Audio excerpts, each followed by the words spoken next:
En el vídeo anterior estuvimos hablando sobre los reyes católicos, que eran Fernando e Isabel. Con el tiempo, los reyes católicos tuvieron varios hijos e hijas.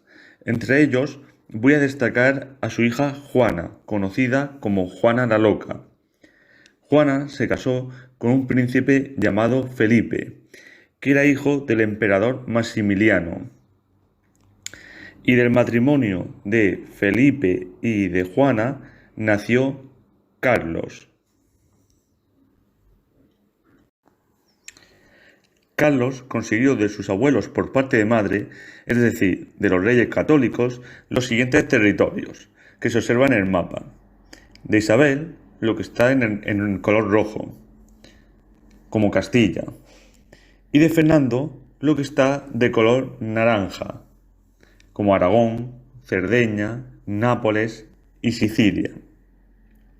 Pero aunque no se vea en el mapa, también consiguió de los reyes católicos, es decir, de sus abuelos maternos, los territorios descubiertos y conquistados en América y África.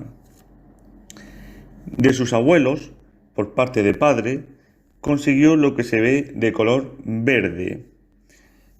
Y de su padre, que era Felipe, heredó los territorios de color gris.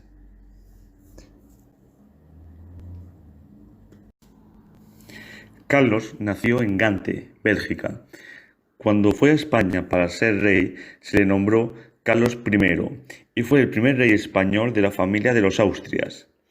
Durante su reinado de España, al morir su abuelo Maximiliano, que era el emperador del Sacro Imperio Germánico, eligieron a Carlos como nuevo emperador y se le nombró como Carlos V.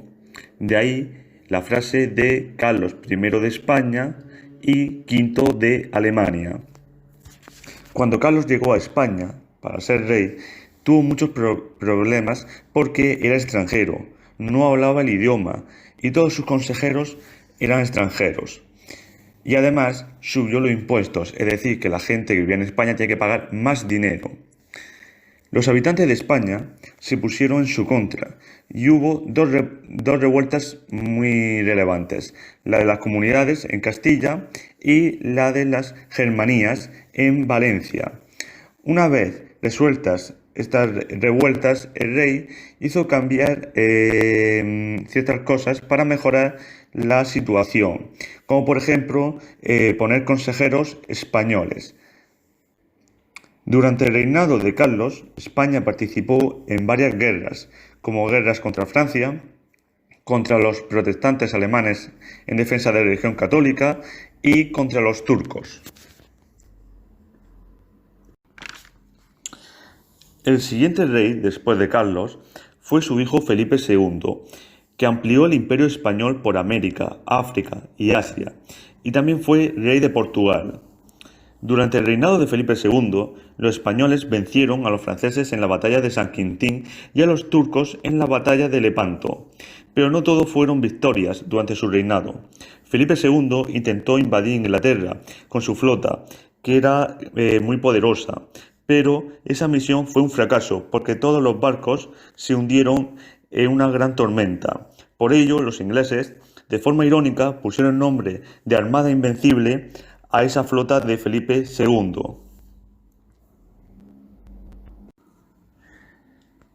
Durante el siglo XVI, España se convirtió en la primera potencia del mundo. El imperio español era tan grande que se extendía por Europa, América, África y Asia. Por ello se usaba la expresión de que el imperio español era el imperio donde nunca se ponía el sol, que quería decir que era tan grande que al menos en algún lugar del imperio era de día. Respecto al funcionamiento del gobierno del imperio, debemos destacar el papel del rey, que se ocupaba de dirigir el ejército, declaraba la guerra, firmaba la paz y también organizaba las instituciones y establecía los impuestos. Para su trabajo, el rey, que era la pieza central del gobierno del imperio, tenía la ayuda de consejeros. También debemos destacar que cada reino podía limitar las decisiones del rey. Aunque el rey tenía mucho poder, los reinos tenían la posibilidad de evitar que el rey fuera en contra de sus leyes. Respecto a la conquista de América, los españoles continuaron explorando y conquistando el continente de América. En los territorios conquistados se impusieron las leyes de Castilla, el castellano y la religión católica. Las expediciones más importantes fueron las realizadas por Hernán Cortés, que conquistó la actual zona de México, y Francisco Pizarro, que conquistó la actual zona de Perú. En este mapa podéis ver el gran imperio español durante el reinado de Carlos I y de su hijo Felipe II. Lo que aparece de color rojo eran las posesiones de Carlos I. Lo que aparece de color verde eran las posesiones, los territorios de Felipe II. Y lo que aparece verde y rojo eran las posesiones de los dos reyes. Continuando con la conquista de América, vamos a destacar tres aspectos fundamentales: el gobierno, la economía y la sociedad de los territorios conquistados en América por los españoles. Comenzando con el primer aspecto, que es el gobierno, el territorio conquistado se dividió en dos virreinatos. Os recuerdo que un virreinato estaba gobernado por un virrey, y un virrey era una persona elegida por el rey para gobernar un territorio en el nombre del rey. Sobre la economía, en estos territorios los españoles se dedicaron a explotar las minas de oro y plata. Respecto a la sociedad de estos territorios, se dividía en grupos según la raza. Se diferenciaban entre los españoles, los indios, que eran los que vivían en esos territorios antes de la llegada de los españoles, los mestizos, que eran hijos de españoles y de indias, y los negros. Sobre los españoles eran los que tenían los cargos de gobierno y tenían grandes propiedades. Los indios sufrieron durante esta época de conquista muchos abusos por parte de los españoles, aunque habían leyes que los protegían. Sobre los mestizos, algunos ocupaban cargos muy importantes y otros vivían en la pobreza. Y sobre los negros fueron llevados desde África como esclavos.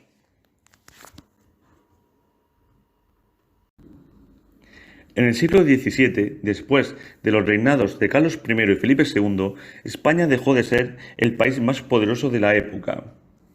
¿Por qué dejó de ser el imperio español el más poderoso de la época después de los reinados de Carlos I y Felipe II? La primera razón se debe a que España participó en muchas guerras y algunas de sus guerras las perdió. Y al perder esas guerras perdía territorios, y al perder territorios tenía menos poder. Otra razón por la que explica por qué dejó de ser el imperio español el más poderoso de la época fue que el país se fue cada vez haciendo más pobre. ¿Por qué? Porque la primera razón se debe a que España participa en muchas guerras, y al participar en muchas guerras necesitaba mucho dinero. Entonces a sus ciudadanos, a sus habitantes de España, le pedían cada vez más dinero, para poder participar en guerras. Y al final, ¿qué pasaba? Que no quedaba dinero para poder pagar a los ejércitos, para poder comprar armas, y eso provocó que, sobre todo, la sociedad se convirtiera en una población muy pobre.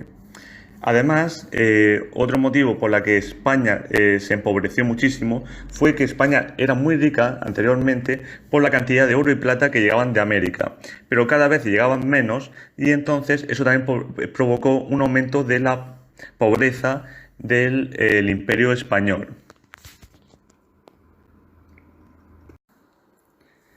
Después del reinado de Carlos I y Felipe II, gobernaron durante el siglo XVII en España otros reyes que tienen menos importancia en la historia que los reyes anteriores, pero vamos a conocer unos detalles de sus reinados. Después de Felipe II llegó a ser rey Felipe III. Felipe III dejó el gobierno de España en manos de válidos. Y ahora la pregunta es, ¿qué son los válidos? Los válidos eran personas de la confianza del rey que gobernaban sustituyendo al rey en su nombre. Durante el reinado de Felipe III ocurrió la expulsión de 300.000 moriscos. Los moriscos eran antiguos musulmanes que fueron obligados a convertirse al cristianismo y fueron expulsados durante esta época porque no se les consideraba buenos cristianos. Después llegaría el siguiente rey, Felipe IV, que cedió el gobierno a su valido, el conde duque de Olivares. Durante esta época, durante el reinado de Felipe IV, España perdió en la guerra de los 30 años y tuvo que dar parte de sus territorios. También se produjeron rebeliones en Cataluña y Portugal se independizó del Imperio Español. Y después de Felipe IV llegamos a el siguiente rey, que sería Carlos II. Carlos II murió sin hijos y declaró como heredero a Felipe de Borbón, pero los otros países no lo aceptaron y se produjo la Guerra de Sucesión.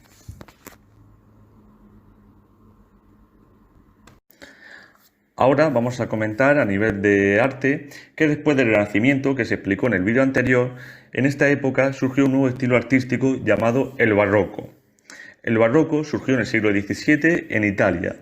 Los artistas barrocos querían mostrar en sus obras la realidad, querían emocionar al que las viera y para transmitir más dramatismo usaban el contraste de luces y sombras. Muchas obras del barroco eran de tema religioso. Aquí vemos un ejemplo de cuadro del barroco llamado La Vocación de San Mateo, pintado por Caravaggio. Lo importante para reconocer que es una pintura barroca es, como hemos dicho antes, es fijarse en el contraste entre las luces y sombras, es decir, que se pueden ver zonas muy oscuras y otras zonas con mucha luz. En España, durante el barroco, se produjo una época de gran desarrollo cultural y por ello se conoce como el Siglo de Oro. En literatura destacaron escritores como Miguel de Cervantes, Francisco de Quevedo y Lope de Vega. Respecto a Miguel de Cervantes, debemos destacar que fue el escritor de la obra de Don Quijote de la Mancha, convirtiéndose esta obra en la novela en castellano más importante del mundo. Como curiosidad, Cervantes participó en la batalla de Lepanto, donde resultó herido y perdió la movilidad de su mano izquierda. Por eso, también se le conoce como el Manco de Lepanto. Y en pintura, durante el Siglo de Oro, debemos destacar especialmente al pintor Diego Velázquez. En esta imagen vemos a dos escritores españoles de la época que se llevaban muy mal. En la parte izquierda vemos a Luis de Góngora y en la parte de la derecha vemos a Francisco de Quevedo. Se llevaban tan mal que hacían poemas para burlarse de uno del otro. Por ejemplo, Quevedo hizo este poema a Góngora. Érase un hombre a una nariz pegado, érase una nariz superlativa, érase una alquitara medio viva, érase un peje espada mal barbado, era un reloj de sol mal encarado. ¿Qué quería decir Quevedo con este poema si le decía a Góngora nariz superlativa, pez espada? Pues lo que quería decir Francisco de Quevedo a Góngora era que Góngora tenía una nariz muy grande. Este cuadro que estáis viendo fue pintado por Diego Velázquez, que ha sido uno de los pintores españoles más importantes de la historia. Este cuadro de Diego Velázquez se llama Las Meninas. Pero, ¿qué son las meninas? Una menina o un menino era un miembro de la nobleza, es decir, alguien de la familia rica que desde la infancia, desde que era pequeño, entraba en palacio a servir a la reina o a los hijos de los reyes. En este cuadro vemos a la hija de los reyes rodeada de sus meninas o acompañantes. Pero lo más curioso aparece en el lado izquierdo del cuadro, donde vemos a un hombre pintando.